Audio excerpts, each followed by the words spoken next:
नमस्कार मेरे मीन राशि के मित्रों। षडाष्टक योग से अब मंगल देव बाहर निकल चुके हैं, तो क्या आपके जीवन में शुभ अवसरों की दस्तक हो सकती है? क्या आपके जीवन में वाणी की वजह से आपको नए मौके प्राप्त हो सकते हैं? परिवार का साथ और धन आगमन के क्या कुछ नए स्रोत आपके लिए बन सकते हैं? क्या भाग्य का साथ और इच्छाओं की पूर्ति का समय इस वक्त मंगल देव की कृपा से आपको मिल सकता है? कि आपके जीवन में जो आपने चाहा था, जो आपकी इच्छा थी, जो आपकी अपेक्षा थी, क्या वो पूर्ण होने का समय अब आ चुका है? आइए मेरे मित्रों, इन्हीं सब चीजों पर यह वीडियो है मंगल राशि परिवर्तन का मीन राशि के जातकों पर। पाइसेस जोडिक साइन के जो जातक हैं उनके जीवन पर क्या संकेत हो सकता है?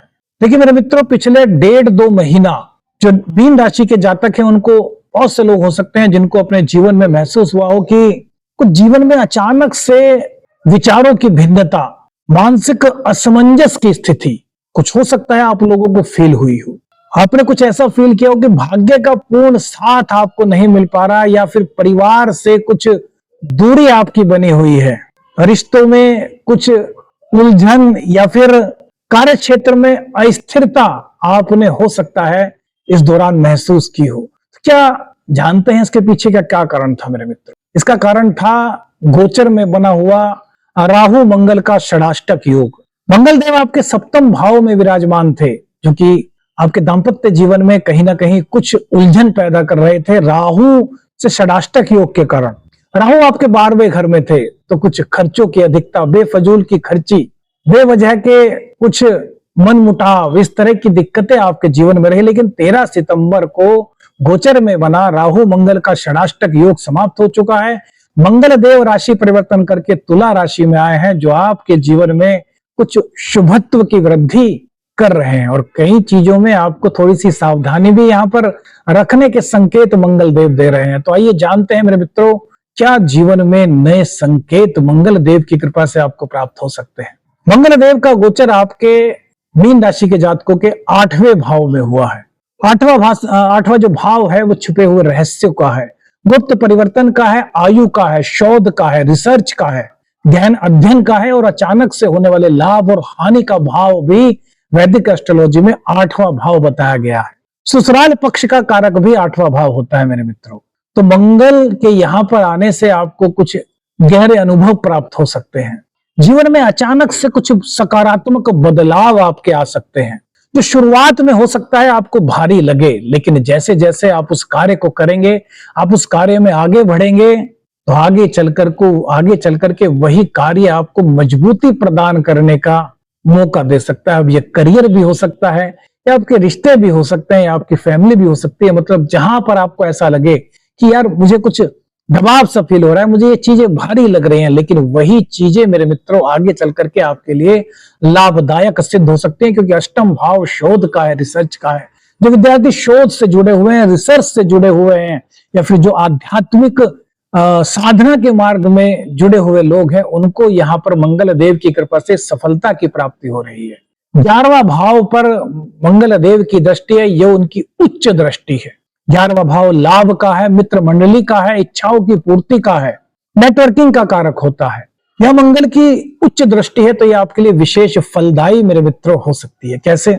मीन राशि वालों को अब धीरे धीरे लाभ के अवसर प्राप्त हो सकते हैं, आपकी इच्छाओं की पूर्ति हो सकती है। आपने जॉब कर रहे हैं, आप उस जॉब से खुश नहीं है, आपने कहीं और इंटरव्यू दिया था, उसके लिए तो कॉल की इंतजार कर रहे थे, तो वहां से आपकी कॉल आ सकती है। मित्रों द्वारा आपको कुछ ऐसे सुझाव दिए जा सकते हैं जो आपके करियर में, आपके फैमिली स्टेटस में, और या फिर आपके खुद के स्टेटस में एक नई ऊंचाई, एक नई उपलब्धि आपको दे सकते हैं। सही संगति और बड़े संपर्कों का फायदा इस गोचर काल के दौरान मीन राशि के जातकों को प्राप्त हो सकता है।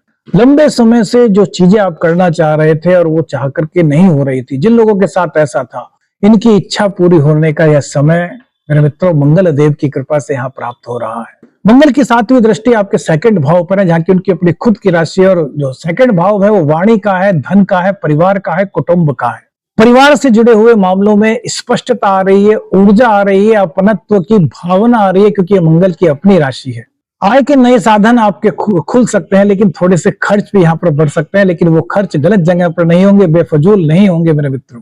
लेकिन थोड़ा सा संतुलन बनाए रखने की यहाँ पर आपको खर्च और आय में आवश्यकता होगी। वाणी में उग्रता से बचना होगा, क्योंकि मंगल साहस के पराक्रम के प्रतीक है, तो वाणी में थोड़ी सी उग्रता ला सकते हैं, इससे आपको बचना है। आपको अपने संबंधों पर ध्यान देना है, अपने परिवार के रिश्तों की अहमियत को समझना है, अपनी वाणी को मृदु रखना है। हाँ, धन आगमन के नए साधन आपके लिए बन सकते हैं, आपकी सेविंग्स यहाँ पर हो सकती है।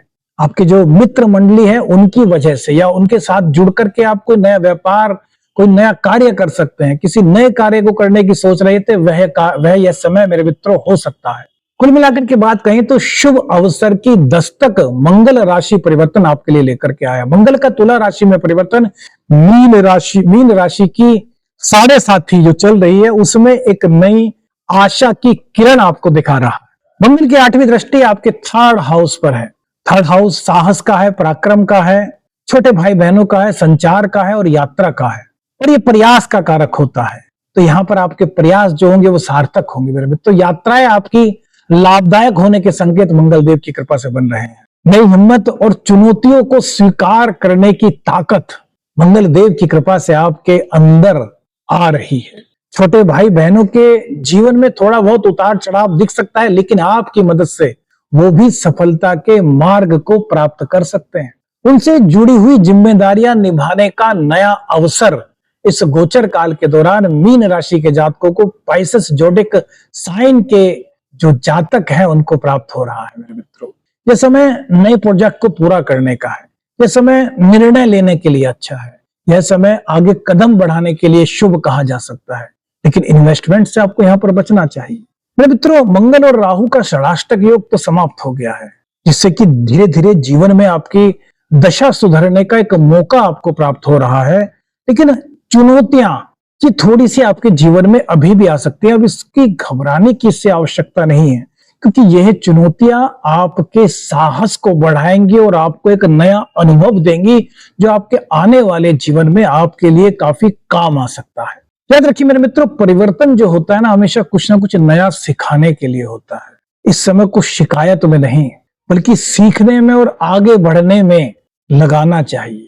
तभी आप पाएंगे कि जो चुनौतियां आई हैं, जो परीक्षा का समय आया है, वह भी आपके लिए एक बहुत अच्छी अपॉर्चुनिटीज बन सकता है, बहुत अच्छे अवसर बन सकते हैं। तो मित्रों, अगर आपकी कुंडली में मंगल और राहु एक साथ बैठे हुए हैं, या फिर मंगल शनि के साथ बैठे हुए हैं, या मंगल नीच के हैं, या फिर मंगल की शुभत्व की प्राप्ति आपको नहीं हो पा रही, और मंगल आपके लिए कारक भी है क्योंकि आपके भाग्येश हैं, तो ऐसी स्थिति में जब 7.5 भी चल रही है, तो एक आपके लिए छोटा सा उपाय हो सकता है। एक तो मंगलवार और शनिवार को सुंदरकांड का पाठ कीजिए, और दूसरा उपाय, शनिवार को 11 पत्ते ले लीजिए पीपल के, और उस पर कुमकुम से राम लिखिए, और उसकी मोली से माला बना करके शाम के समय हनुमान जी को गले में पहनाइए। सीताराम सीताराम का नाम का जाप लेते हुए शास्त्रोक्त उपाय है।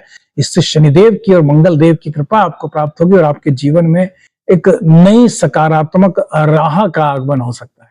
कौन सी बात आपको सबसे ज्यादा अच्छी लगी, कमेंट्स करके बताइए। वीडियो अच्छी लगी तो लाइक और शेयर कीजिएगा, चैनल पर नए चैनल को सब्सक्राइब कीजिए। आदेश चलख निरंजन, हर हर महादेव।